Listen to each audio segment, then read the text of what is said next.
Unlock the secrets of real estate valuation and become a neighborhood expert, all with Redfin's powerful comping tools. First, head over to redfin.com and type in the address of the property you're trying to evaluate into the search bar. This is your target property. Once you're on the listing page, take note of the key features: price, square footage, number of bedrooms and bathrooms, lot size, and the year it was built. These are your primary comparison points.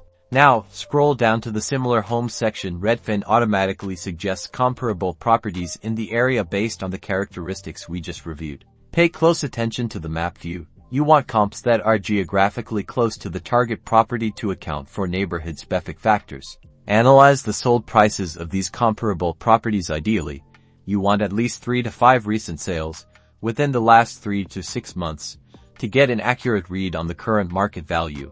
Calculate the average price per square foot of your chosen comps, then multiply that average by the square footage of your target property. This gives you a solid estimate of its fair market value. And there you have it.